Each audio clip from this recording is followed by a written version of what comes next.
certainty is a very powerful marketing tool. Like a lot of people who are very confident, very certain with what they're saying, this is what we're going to do, tend to succeed more because they're stronger leaders. But also people will follow that because they feel that confidence. It's a transfer of energy. It's attractive. Welcome, everybody, to another episode of Paid to Create. This is Season 2, Episode 1, and I'm your host, AJ Roberts. Alongside me is the wonderful... Sarah Jenkins. Yeah, we got that right. Interesting times right now, and we were alluding to on the kind of preview episode. We just had the first debate in this presidential election. If you listen to this in sometime in the future, Trump versus Harris.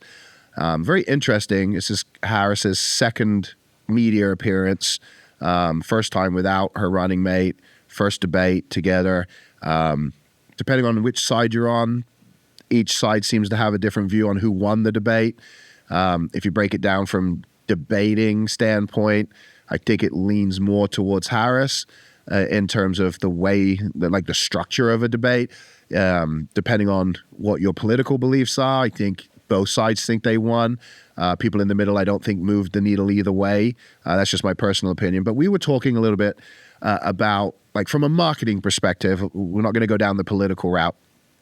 And we probably will because we can't help sharing our own thoughts. But from a marketing perspective, I've analyzed this before, especially with Donald Trump. There's a whole book written on his tactics and the way he uses, language and name calling and all these different things. And we see that he's a master practitioner in NLP trained by David Banner, the same guy Tony Robbins was. So I don't know how many weeks out. I don't think there's that long to the election. A few months, but it's coming up pretty quick. But between now and then, we're going to look at, from a marketing perspective, what could they do to sway people in the middle? Because I think that's really more of the truth in terms of who's going to win. We kind of know each side's fundamental beliefs, give or take, with stuff. But, if you were Harris right now, and going up against Trump, who really is a marketing maven. He has an incredible team. He always has. What would your strategy be in order to kind of move the needle more in your favor, especially with those people who are in the middle? It's weird with people in the middle because I think they look back and all she's been doing is saying, back when Trump was in charge, he really sucked and everyone hated him, so vote for me. And people in the middle will generally look at all the news as negative about Trump back then, I think, and just vote for her. But what she's not doing that she should be doing is getting decisive and getting strong in her statements. If anything, Trump is overly strong in his statements, which, most people can gravitate towards, be like, well, that's what he thinks. That's, if he's right, he's right. If he's wrong, he's wrong. But she will do the wishy-washy, we're going to change and that's how people feel and it's about the people. Yay. And it's like, well, she didn't say anything. So she's not saying anything. So if you don't like Trump, you're going to vote for her. But if she's not got strong stances on things that people believe in, she's going to have a hard time. If somebody's really on the fence, they're going to go with the one that has their beliefs centered. Yeah. So what I hear there is really she needs to come out and be clear on her policies. I know they just put up that website. It was very thin on content. Where the content come from is a little questionable too. Was it a copy and paste job? Was it, and then like you said, she has been vice president for the last 3 3/4 of a year. And so if you go off of that and you just say, well, what did Biden and Harris run on when they came in and what have they done? I think that the people in the middle are wondering, are we going to get 4 more years like that? Now, for some people have done well the last 4 years. Seems like a lot of people have not done so well. And so if you leave it up to that and continue what you were saying around, Trump's a bad guy. Trump's not good for this country. Vote for me. Therefore. That gets you attention. And that your core base, the people that are hardcore, on the Democratic side, they're going to vote for you regardless. And they are going to vote for you because they don't want Trump to win. But I think when you really break it down, if you vote for someone because you don't want to vote for the other person and you don't really know, Trump's already been president. He didn't turn it into a dictatorship. He never hit a nuke button. Even if he wanted to. Arguably, the economy was better for the majority of people. Arguably, gas prices were lower.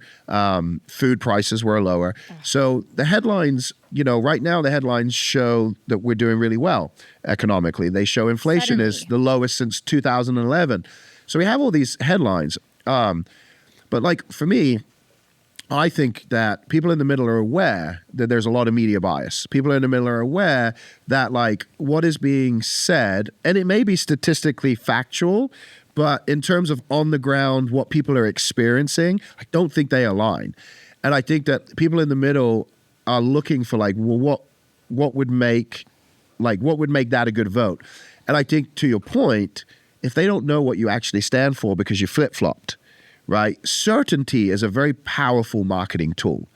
Like a lot of people who are very confident, very certain with what they're saying, this is what we're going to do, tend to succeed more because they're stronger leaders. But also people will follow that because they feel that confidence. It's a transfer of energy. It's attractive. And so we'll take guns, for example. Like I saw a video of her saying that she would take the guns and she would do it within like the first, I think, 30 or 90 days.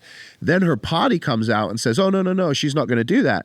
She has not come back out and said that. She did at the debate. She said, I'm not coming after your guns. I'm a gun owner too. And I was like, well, that's funny. So she said it at the debate, but is that true, right? And again, it's like, because now you've got, like, let's say I'm in the middle and I've seen both of those.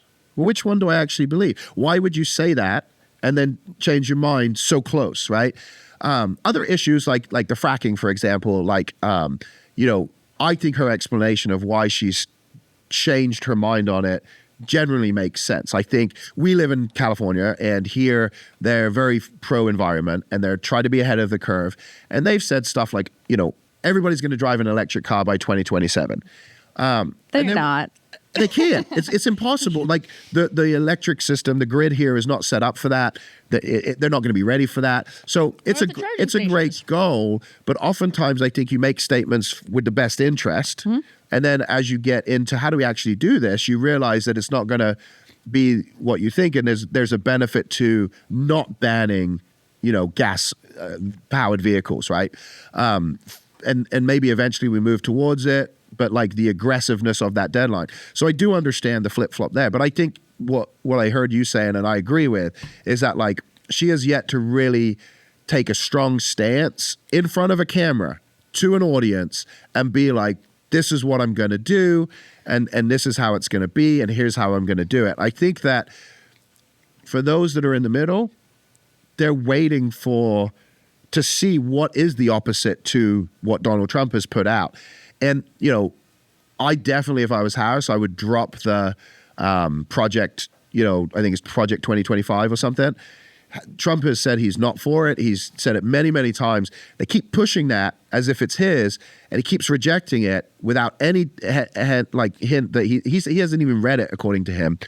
So that, again, is like she's pushing against something that's not true, or he says is not true. But then again, okay, that's not true. But at least it is a document that you could read. That's like, where's hers? If you have something, I'm not for the something 25, whatever, even though I think JD, the vice president, did a forward for it or something. Yeah. That's not encouraging. No. To step away from that. That's what you picked, but whatever. But if he has something, these are the things that are our goals, or these are our things that we're going to nail down and go, like, even if he says it a lot and says it for a long time, we're going after border, we're going after the economy, we're going after the wars that are happening in the world. He's got something he's standing for pretty strongly. He's like, I got my hand on the nuke button too. It's like, oh, don't say that. But it's more powerful than saying, we'll just let wars happen and they're none of our business. Yeah. So that a document, whether you agree with it or not, she should come out with something. If you have, like in corporations, if you have your CEO, he has to give you the quarterly goals and what's being done, and if there's accountability. Yeah. I think Trump's got more accountability because he's very persistent on what he says he's going to do, and I don't hear much statements when she talks. I think the one thing that Trump does very, very well is misdirection. And things that he said or promises he made, oftentimes when he said them, he very much, and I'll use the wall as an example because it's the first thing that came to my head. He said that Mexico would pay for the wall, right? And then their president came back and said, under no circumstances am I paying for this wall, right?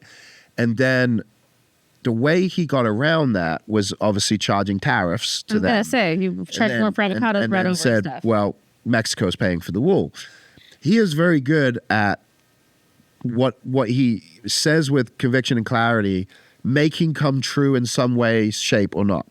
If something doesn't come true, he's very good at spinning it so it doesn't sound as bad as it could. And unfortunately, I think on her side, she should learn a little bit from him on that, because if this was her first time running for president and we hadn't seen anything from her, you know, like, okay, there's nothing to defend. But she ran for president. She ran against Joe Biden. She said a lot of bad things about Joe Biden. She then accepted the VP position. She has said multiple times that she's the last person in the room. She was, you know, involved in many of the things that Trump keeps pointing out, Afghanistan pullout, the border, like all these things. And she has no comeback for it. And to me, it's like, whether you believe Donald Trump or not, when she accuses him or something, he always has a comeback. And I actually think that was one of the things with the debate he did wrong, was he kept like having to like respond to her, and she didn't. Snarky all the time. But I do think that there's some things she does need to address in order to give confidence to people that are not sure yet. Because when you say, you know, when you're supposed to be in charge of the border and the border's been open, like, you know, Trump saying what he said about, you know, eating the dogs and cats and stuff, and clearly they fact checked him, but he got that from the media. He didn't just make that up off his head. He got it from news stories. Okay, it was debunked or whatever, and his team should have updated him. And it seemed that the speed they came back with the fact check, well, clearly they had an expectation that he might say that. So if they had that expectation, he does repeat himself. His team should, yeah. So his team should have had that, but he was wrong about that, as far as we know. But he's not wrong about the other stuff he said. Don't you think, though, maybe if you're looking at two products and one says this is the best thing for you, blah, blah, blah, it doesn't say much about it, but it will help you do a couple things that you really want. It looks good, that's shiny, it's got good graphics. The other one says we have these features, do these specific things, you don't get these, you know, the checkbox you do and don't get.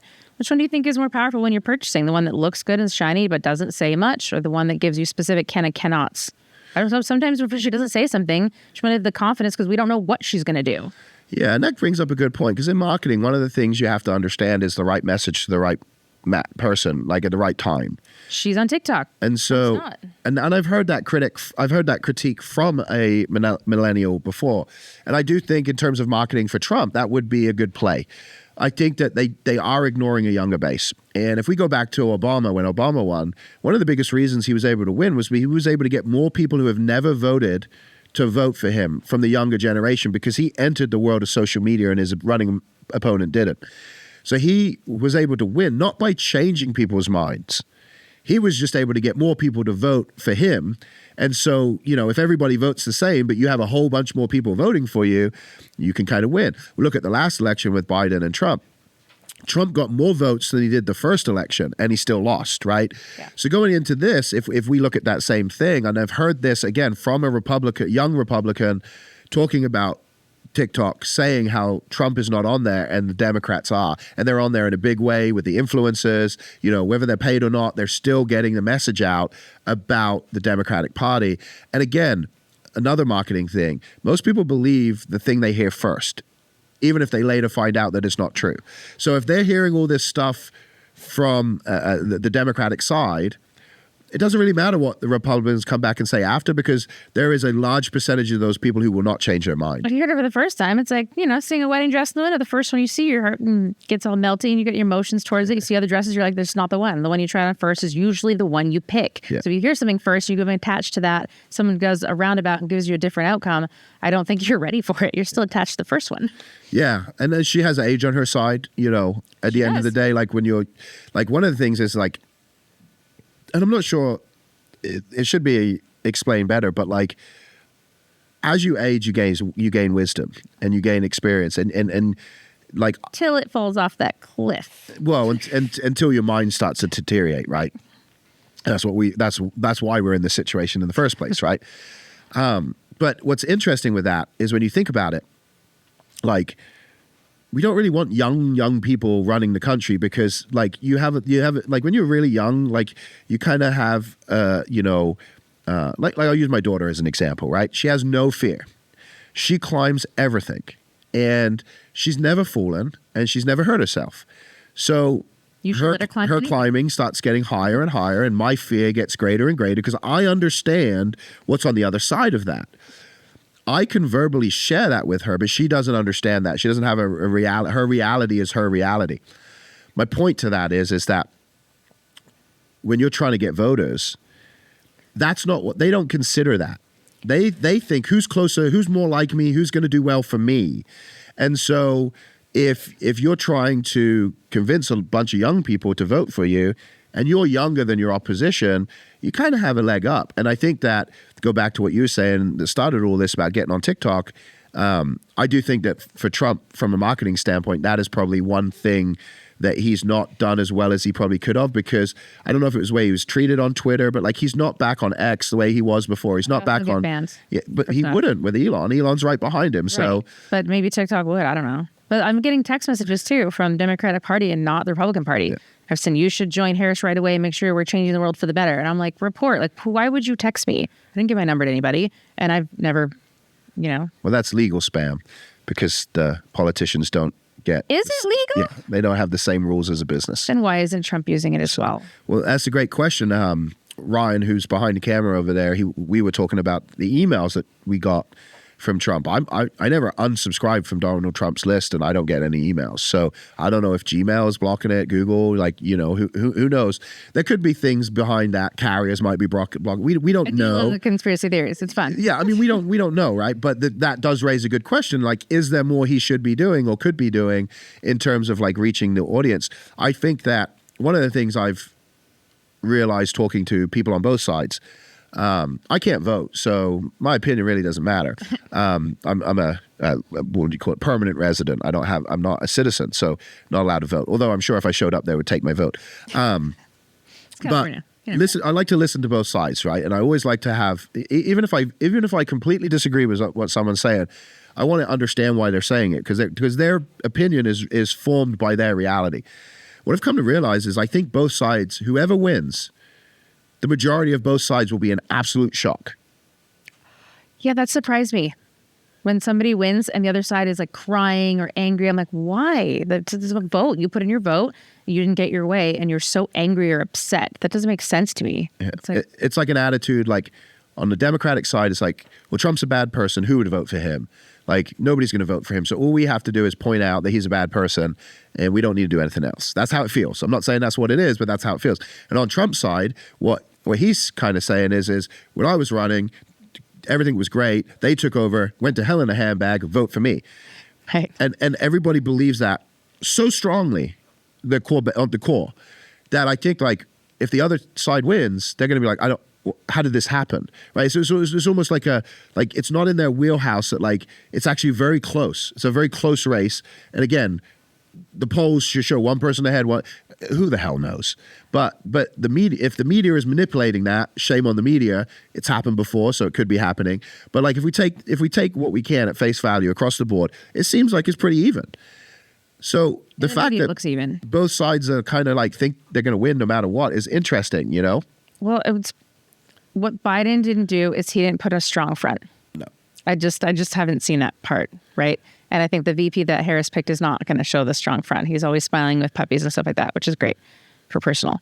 But then you've got Harris, who's not saying much when she does do a speech, but she does have a stronger presence. Yeah. She does have a strong, the way she behaves, the way she sets herself up, what she wears, how she conducts herself. It's stronger. It's even stronger than some of the stuff that Trump does. She arguably plays the political game better. But I do think that's one thing also that Trump could do from a marketing perspective is start to play the political game a little bit more. I know he runs against that, against like the politics and all that thing. But I think the reason he's become an enemy of so many people is because like we're in business. Like it's better to be friends with people. Like even if you don't get along. Exactly. Like there's a benefit to all relationships, right? And with him, I think like, he fell out of love with the media turned against the media. So they have no inclination to even try to help him or even try to tell his side of the story. So oftentimes, that hurts him as well, because even when he does do things that are good or have success, and it's kind of interesting because, like, for most people still, even with the internet, like they believe what they see on TV. There's an authority to that television, right? And so if you have a bunch of, if there's 10 media channels and 9 of them are saying you're not the right guy, that's a lot to have to overcome with a lot of people. But I've actually been seeing the opposite of that rhetoric in Imgur. It's news, funny pictures, puppies, whatever, and then you go through the comments like a Redditor, but it's not less and less discussion. It's more little comments and a picture.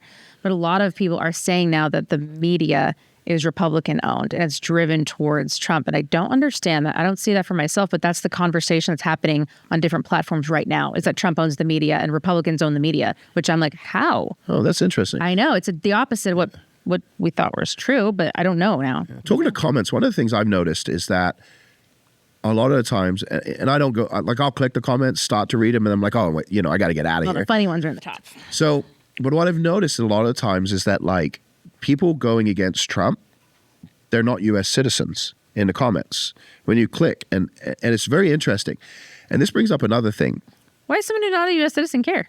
Well, the world has a very different view on what's going on over here than what is going on over here. They have a very different view, like, in terms of like other world leaders, what they would say about Biden versus, like, to the rest of the world. And I still have not grasped this, because we're currently in 2 wars. Yeah. And we were in 0 wars before. And to me, any war is a crime against humanity. Right. The amount of civilians that die, both people should be held accountable for that, especially with the technologies we have now, in my opinion. And I'm not in military, never been in military, so I don't understand that probably enough to have a comment. But okay, these are just opinions, and most people might not agree. To the rest of the world, Joe Biden is one of the best presidents we've ever had. And, I'm a big follower of Richard Branson. He wrote a whole thing about that, really? Employing people to vote for Harris.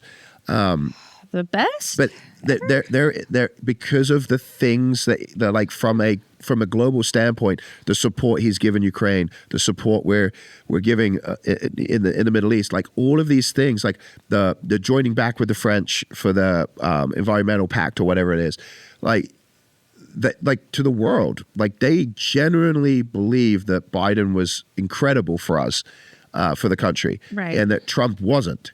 And it's very interesting because, like, it would be, we'll never know, but like COVID was a really big bump in the road, like a because it was from Detroit. It was on the last year. It screwed everything up. Like everything we're being told, most of it has turned out to, like, just basically being like, well, we didn't know, versus back then it was a fact and you were evil if you didn't follow the information. And even with that, like, nobody really changed their mind in terms of like the right things to do, the right things to have been said, and it's just interesting that how the U.S., right? And I shared this story with you. Like, my barber is a Mexican. The guy next to him is Arabian. The guy next to him is black. So, quite a diverse barbershop. And they will have different customers and stuff that sit in there. Barbershop talk. Yeah. Nobody that voted Democrat in the last election is voting Democrat this election. And I hear this all the time. But then when you look at the polls and you look at all those things, and I have family members who are Democrats, like, they're still very much supportive of the Democrats. So there is a lot of people who have flipped. There is a lot of people, but most of that is to do with their personal economy. Right. And so I do wonder, like, on the global stage too, would it benefit Trump from a marketing standpoint to somewhat be aware of his persona, his image on a global scale? Would that help him, moving forward? I don't know. We had Andy usually votes Republican because of their fiscal conservativeness and our business ownership and stuff, but he actually voted the opposite because he said, I can't look at my daughters and tell them that I voted for Trump who mistreated women. And I was like, I mean, if you look at all the things all the presidents have done or said they're going to do, it's a tricky list to go down and look at your kids and say you voted for that based on the one or the two things that you don't agree with. But okay, so I think Trump flipped a lot of people back when he lost the other way because of his behavior, what he said about women. That's half the nation, as far as I know. Yeah, and I do think that, I mean, Harris kind of has done this, but one of the things they could do from a positioning, marketing standpoint too is there is a lot of negative evidence for him for things that morally, publicly, people would never agree with. Right. There's a lot of people who publicly would never agree with it. Just like a lot of people who go to church on Sunday, it's the only one day a week that they, follow that. They try. So even though a lot of people would be like, he's a guy, that's what happens in locker rooms, or we all know that's somewhat true, right? It's changing, and it has changed significantly. Awareness brings change. People are becoming more conscious, more caring, more understanding of the other side of how it would make that person feel. So that's all changing. But, when you're Donald's age, you got a long history.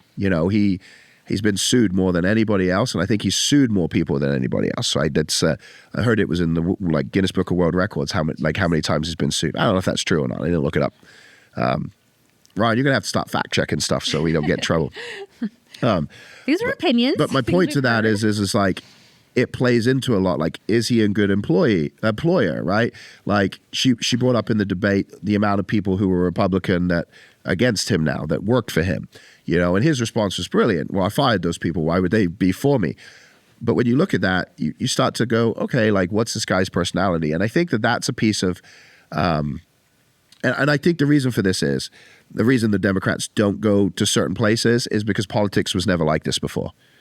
Trump changed the game of politics. It was never, there was for good and bad. Yeah, it was kind of like, like war is supposed to have rules, right? Yeah. And gentleman handshakes, and we don't attack each other at night, and like there was these rules, right? And Trump doesn't play by any of those rules. It's going from chess to dodgeball. That's a very different game. And I think that one of the things that they're probably hesitant to do, that I do think would help the Democratic Party and help Harris, is to actually play his game a little bit. Because I think there's this like level of like, well, that's not how things are done, and we don't do that. But it's like, if you're in a fight with someone, right, and let's say you're in the UFC, and you're not allowed to you're not allowed to knee a downed opponent, right? You're not allowed to knee an opponent in the head. But if you got like a dirty shot in there, like, and then you keep getting dirty shots, and there's no like negative to that for that person. Like, are you going to keep allowing that person to do what they're not supposed to do, or are you going to say, you know what, you want to play that game? Like, we'll play that game and beat you. And I think that it's one of those things that I'm not talking about coming down to Trump's level, because obviously he's a master at what he's a master at, right? And so you're always going to lose if you're not. But what I'm talking about is just like understanding how he plays the game. She keep mentioning, he's just going to do a lot of name calling. Now, he didn't actually do much name calling. I haven't heard it. One of his favorite things. But he does that on purpose. Yeah. Because he associates it like Sleepy Joe. Like, it's playground rhetoric. And the question is, was he wrong? Like Nerdy Ned over there can't play softball because he can't throw a ball. He's teacher's pet. Exactly. It's a playground thing. So you got to look at it and say, like, are there certain things that we should be doing that we're not doing because, like, this is politics? Because he's not doing that. That's my point. Like, he's not looking at this and going, okay, we're playing politics here, and there's these rules, and there's things we can say, and there's things we can't say. He's going out there and saying, how do I win? And I think at some point they need to like listen to the feedback they're getting about things and actually play that. Like, her not doing media interviews because they're worried that she won't look good, whether that's true or not, we don't know the truth. But it doesn't look good when your opponent is willing to go on and do an interview with someone that clearly doesn't like them, that clearly is going to ask them tough questions, but you're not, right? It kind of gives your opponent the advantage, because if we're talking about people in the middle here, like, they're going to look at that and they're going to be like, well, he's willing to listen to the other side. He's willing to sit down with the other side. Like, where has she been? And I think that that's, something that's super interesting. But again, most people don't pay attention to this stuff. They just read headlines. But they're paying attention to the wrong thing. If you look at Kamala, she looks good. She's proper. She gives everyone the hug and handshake and looks you in the eye and kisses her kids on stage or whatever. And it looks very friendly and good.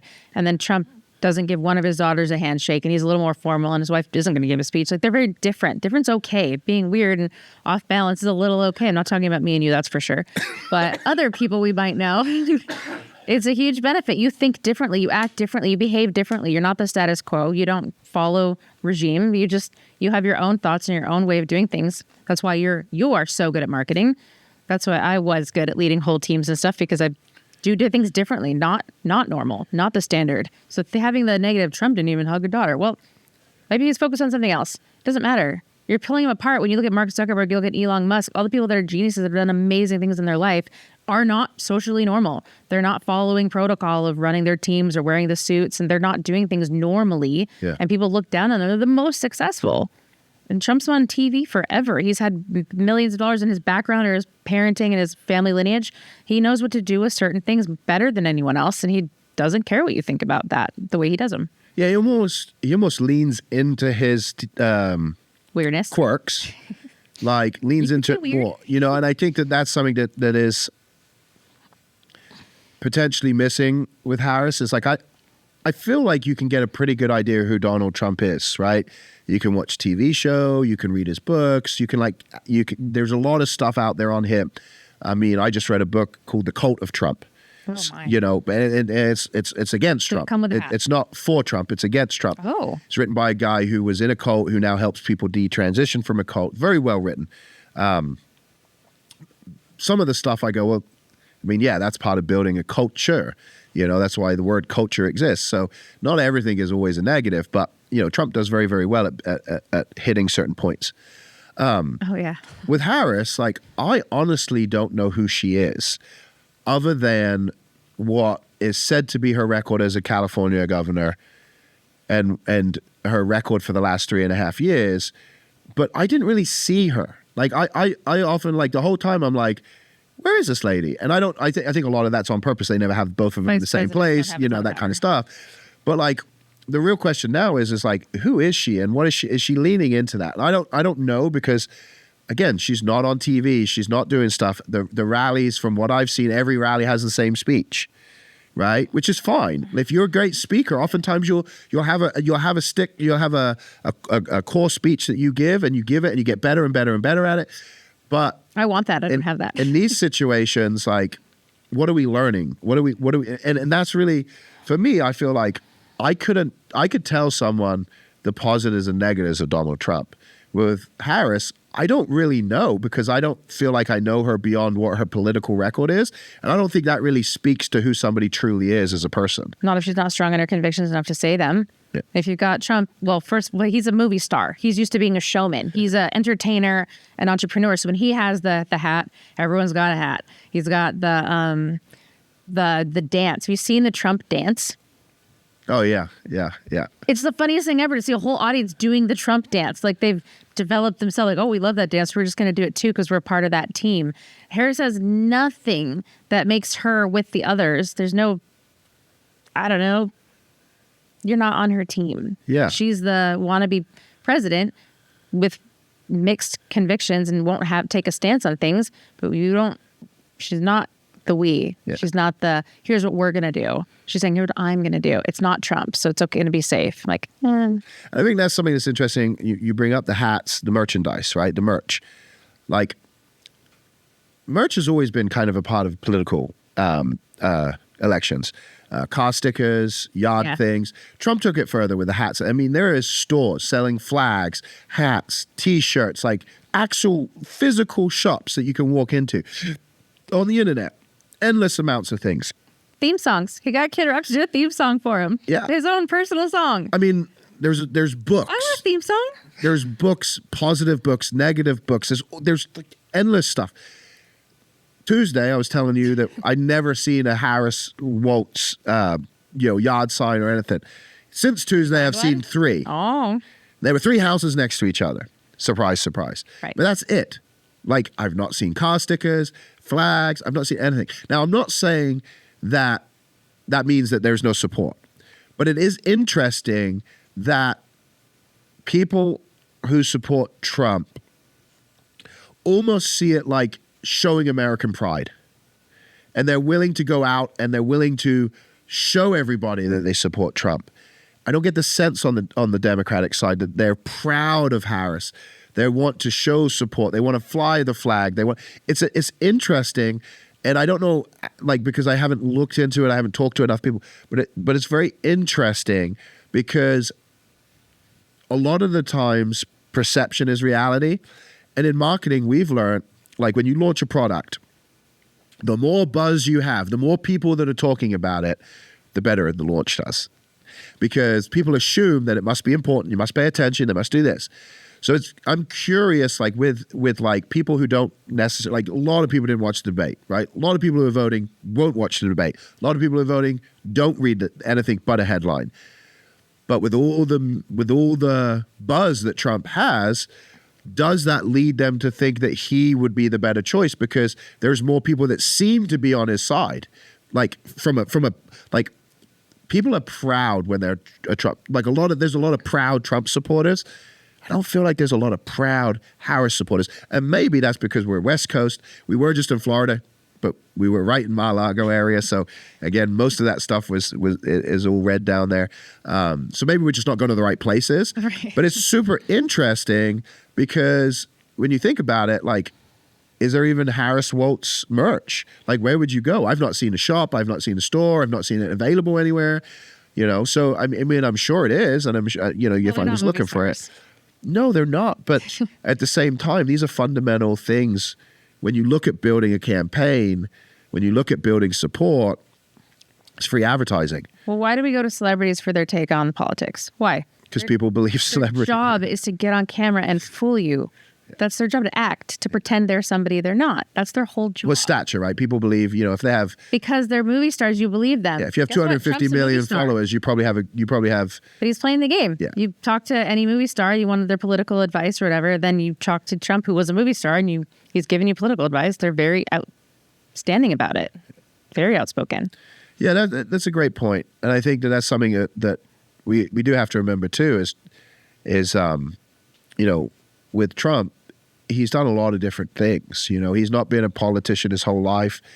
Does that make him better for the role than someone who has? And Reagan was good. When you look at the government, or the country, like, should it be ran like a business or should it be ran more, I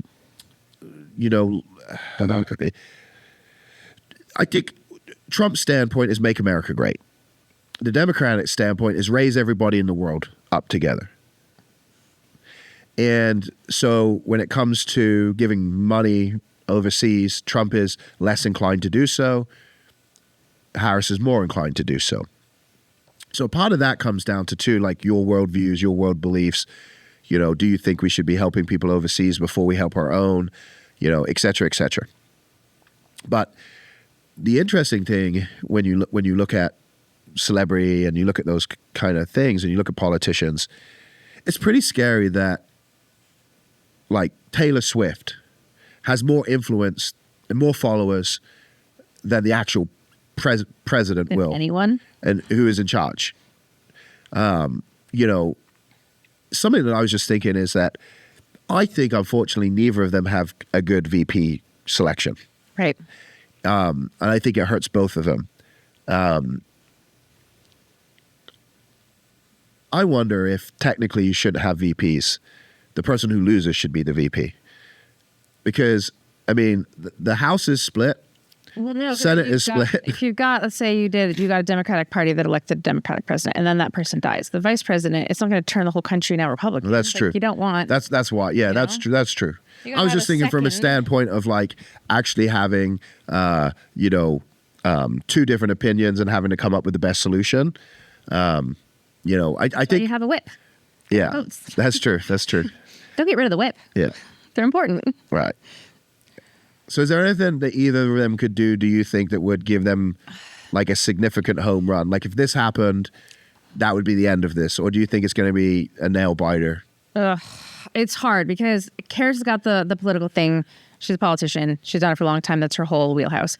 He has been a movie star, an entrepreneur, and an entertainer his whole life. So you have to be careful when he says something, if he meant it, or if he's just saying what will work for him, or he knows it will work for him because you're the audience and he's the actor. You have to be careful with what he says. Who knows what he's going to actually do? But then with Harris, when she doesn't say she's going to do anything, because that's a very political statement, you're not voting for confidence in certain things. She's going for diversity and, like raising everyone up. And that's cute. But you need to actually have the cultural rules in place for that too. And you don't know what you're voting for with her. So it's tricky. And the vice presidents don't have any real power until the president dies, which it does happen. We've had a couple assassinated and one assassination attempt. Yeah, that's true. I agree with you. I think that she's consistent, like marketing. So if we're marketing a product, we're going to be consistent when we text, when we email, when we do a webinar, and when we do our sales page or our landing page and our funnels and our email lists and our cart abandons. It's going to be consistent. Harris is consistent, but if you're not saying what the product is ever, nobody's going to stick with it. Yeah, I feel like it's like when you talk marketing, you got different levels, right? You got inbound marketing, outbound marketing. I feel like that's the argument that these, like we got a younger party that uses younger marketing in terms of like social media. So then we have an older party that is still very much direct mail, like you know, the old hat kind of stuff. So I think you have the split there. I think that interesting with Harris, I don't think we're going to get much more. And I think to your point, it's a political standpoint. That's politics, right? I do think we know what she's going to do because I think it's just a continuation of what we have. Will she have to make some adjustments so that things do improve and that people do feel like what is being reported is actually true, right? Because right now there's a disconnect between, you know, if inflation is the lowest since 2011, like how is it that interest rates are still so high? How is it that people have maxed out their credit? Like how is inflation? Because when you go to the grocery store, like things are 3 times the cost. So you're telling me inflation's at the lowest, then why are the costs still 3 times, right? Now, that could be explained probably with, like, if you broke down the costs and what things are, costs of goods. And I mean, you look back, you know, houses used to cost $8,000, right? And now the same house is worth $800,000, right? So inflation has gone up, money goes up, things change like that, right? A lot of people don't understand why it's happening. So maybe it's an educational thing. I don't. But I think for her, like, what could potentially help her is to come out very clearly with her policies, right? The trouble is that most of the things she's said different than what they currently ran on are very similar to what Trump wants to do, right?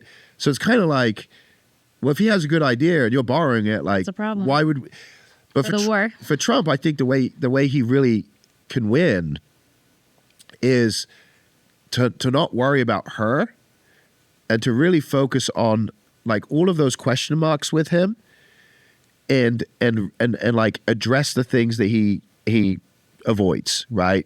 Because oftentimes there are things, even if you like him, that you're like, you can't deny that, right? So you have to explain that. But I think at this point, the truth is, I don't think much more is going to change. And so unless one of them said something that was completely like off the rails, I just don't think much is going to change. And I think what it's going to come down to is just people in the middle looking at it and being like, you know,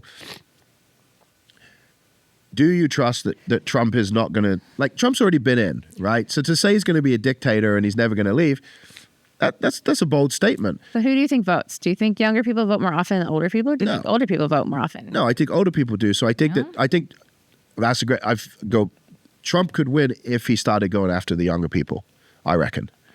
But they might not believe him, you know, because it could be too little too late. So what can they do? I don't know. Harris has to really convince the people in the middle that she's out for them, like the steel workers, the metal workers. Like she has to really convince the unions and convince, you know, a lot of these groups of people that are, because I think they're waiting and they're not putting their support behind her. You know, she's going and speaking to them and they're still like, we're not saying who we're voting for. And I think a lot of that is because they've yet to see either person really convince them that they're going to help them. So that's where she should focus. And I think you're right. I think Trump, if he focused on the younger generation and really came up with a strong marketing plan, which, believe it or not, is actually probably easier than her task, right? Because younger people are less likely to be rooted in their opinions. You know, they go either way. And she gives them enough sound bites, even that, like encouraging people to go to Donald's rallies. That's a soundbite you could take and just push out there, Funny. So she gives him stuff on a silver platter, but he kind of gives them stuff too. He's got a long history of stuff they could go back and pull clips Biden from. just put on the Trump hat. I'm not sure why. He said to show bipartisanship, and I was like, well, but you just put on the Trump hat. Like, are you voting? Because really, you still have. So that's the thing, right? Whoever wins, you still got to work with the other side. What's a little funny is you don't know who they're going to vote for. Because voting's a secret. If you win, the other side, you have to get them on your side, otherwise you'll never get anything done. So winning is just the first part of this game. To that point, Harris probably has a better chance of getting shit done because she plays the game. Trump probably is going to be met with stronger opposition when he gets to the House because he makes enemies of people. So, but that's after they get elected. That's the tough thing. Before, I think you're right. I think it's young votes for Trump he has to go after, and for Harris, it's all the workers and groups of people that have massive, massive power over lots and lots of people. I would say we stop listening to all the polls that are going to say who's going to win, even though they're asking some people. They're obviously not reaching everybody, because we had that one where the one person that has predicted correctly every single election lost one. Guess which one it was? Last one. The one that Trump won. Oh, yeah. Hillary declared, Hillary went to bed. She thought she'd won the whole thing. That came out of the blue, and so I do understand, like, the whole, Trump saying, I don't know how I lost. It's not like, there's a lot of questions. I think there's always been questions. I don't think it's the first. Trump's not the first person to question it either. That's the side that he might go into history and pull clips and stuff of previous stuff. Unfortunately, we are in the era where more people are aware, more information is out there, more stuff can get shared. This has never been the case before. When Obama became president, that was the first time social media was used. And now social media is used like all the time, to the point of people like even YouTube stars and TikTok stars are getting paid money to say things that they don't even realize like is biased one way or the other. So it's really interesting. But I think from a marketing standpoint, I think Harris needs clarity. I think she needs to get very clear on what she's run on. She needs the conviction that she's going to be the best man for the job or woman for the job. Trump needs to come out. I think Trump does need to address that younger audience and really explain to them how he's going to help them. Because I think the younger generation, interestingly enough, and you've got, your daughters are 16 and 15 now? 18. 18 and 17. Yeah.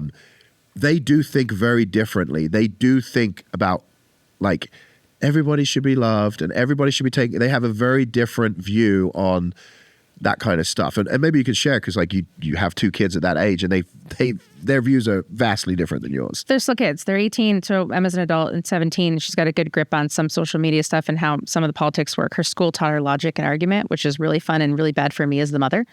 But the girls don't see the president helping or hurting them in any way because they're kids. They said, oh, that's an adult thing. That's a high country thing. They don't even think of local office at all.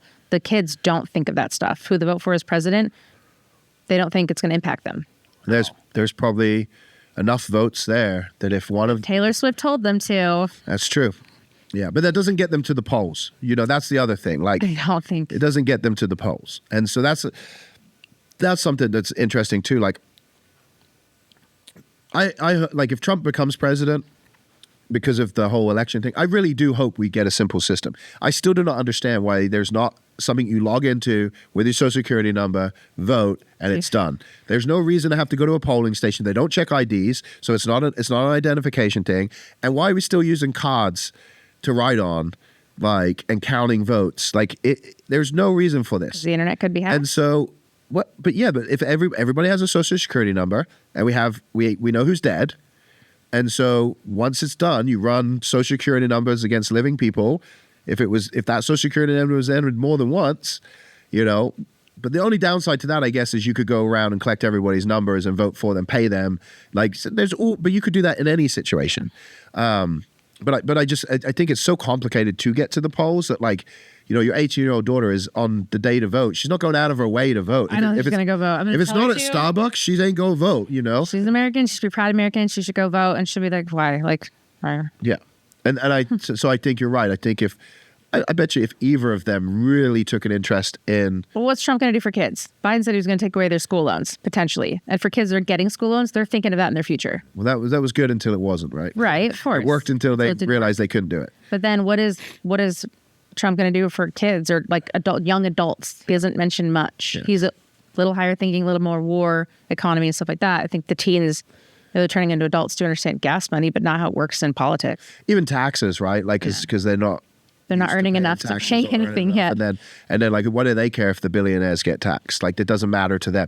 And unfortunately, that when we look at the number of billionaires to the number of people who don't make billions, they're very few compared to very many, right? To that point, if that thought process plays through, like, there's issues like that like matter to, like, the taxing unrealized gains. Well, that matters to people who have stocks. That matters to people who have retirement funds. That matters to people who have investments. It doesn't matter to the regular person who lives paycheck to paycheck because they have nothing to tax.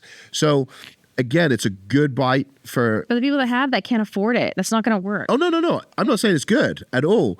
But there's less people who have to face that situation than there is who don't. And because of that, those people, they couldn't really care about that issue. Yeah. Right? So if you're running where, hey, we're going to tax these people to pay for this stuff, you're not in that bracket that's going to get taxed, you're all for taxing those people because that means you're not getting taxed. I think one of them should come out with a snack that has all encompassing sweet things, salty things, like a trail mix, and be like, oh, this is how I'm going to be as president. Good for everybody in every way.